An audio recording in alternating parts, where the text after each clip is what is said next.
Assalamualaikum warahmatullahi wabarakatuh. Saya Dwi Rohman dengan NIM 112111516. Di sini saya akan menjelaskan tentang berpikir kritis dalam ilmu ekonomi dan bisnis.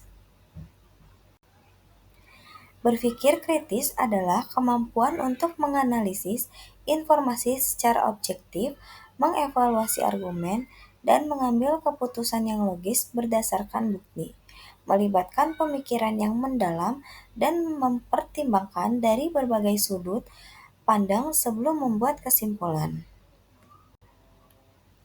Pentingnya berpikir kritis dalam ekonomi dan bisnis.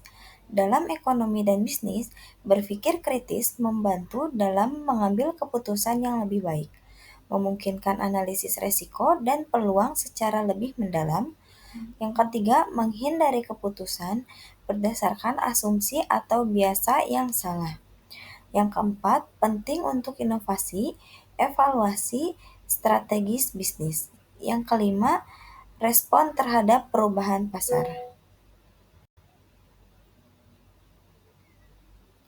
Elemen-elemen berpikir kritis. Yang pertama, analisis, yaitu mengevaluasi data dan informasi yang relevan.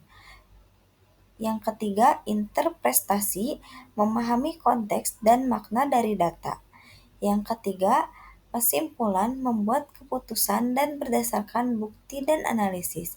Yang keempat, penjelasan, yaitu mengartikulasikan alasan di balik keputusan atau argumen. Yang kelima, evaluasi, mengevaluasi argumen dan bukti secara objektif.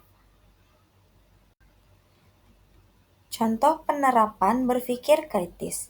Yang pertama, studi kelayakan bisnis mempertimbangkan risiko, keuntungan, dan sumber daya yang diperlukan.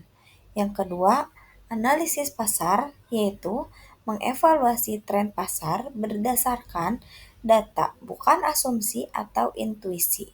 Yang ketiga, evaluasi kebijakan ekonomi, menganalisis dampak jangka panjang dan jangka pendek dari kebijakan pemerintah.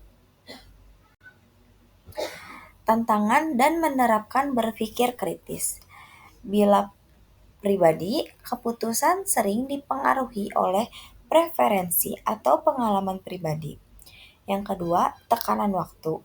Dalam lingkungan bisnis, pengambilan keputusan cepat dapat menghambat analisis mendalam. Yang ketiga, informasi berlebihan. Banyaknya data yang tersedia dapat menyebabkan kebingungan atau kesalahan dalam analisis.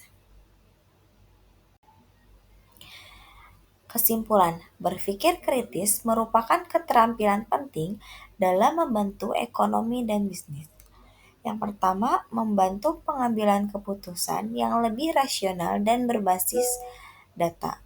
Yang ketiga, mengurangi resiko kesalahan dan meningkatkan inovasi serta respon terhadap perubahan pasar. Di sini ada studi kasus keputusan investasi perusahaan di pasar baru. Sebuah perusahaan teknologi yang berbasis di Indonesia, PT Inovasi Teknologi, mempertimbangkan untuk berekspansi ke pasar baru di negara tetangga. Tim manajemen melihat potensi besar untuk memastikan produk mereka di negara tersebut. Namun, ada beberapa resiko seperti perbedaan budaya, regulasi yang ketat, dan tingkat persaingan yang tinggi dari perusahaan lokal untuk membuat keputusan yang tepat.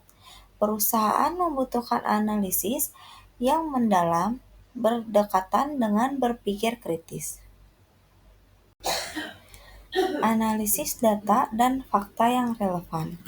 Yang pertama, kumpulkan informasi mengenai target pasar, termasuk analisis perilaku konsumen, preferensi produk, dan tingkat kebutuhan teknologi. Yang kedua, periksa data mengenai regulasi bisnis di negara tujuan, termasuk lisensi, pajak, dan persyaratan hukum yang harus dipenuhi. Bandingkan dengan data pasar lokal, termasuk potensi volume penjualan, biaya operasional, dan pertumbuhan pasar. Contoh penerapan berpikir kritis, yaitu tidak hanya mengumpulkan data mentah tetapi juga mempertanyakan sumber data tersebut dan kendalanya.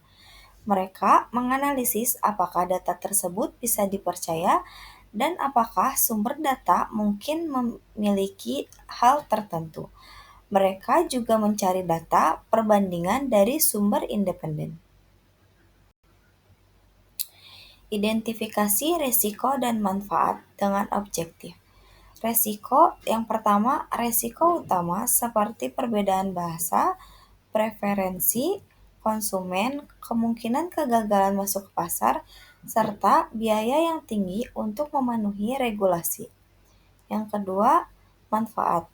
Potensi peningkatan pangsa pasar, diversifikasi, dan meningkatkan keuntungan jangka panjang jika pasar dapat dikuasai. Contoh penerapan berpikir kritis. Yang pertama yaitu apakah manfaat yang mereka prediksi realistis atau mungkin terlalu optimis. Mereka juga melihat data historis dari perusahaan seperti yang pernah masuk ke pasar dan menganalisis faktor apa saja yang mempengaruhi keberhasilan atau kegagalan mereka.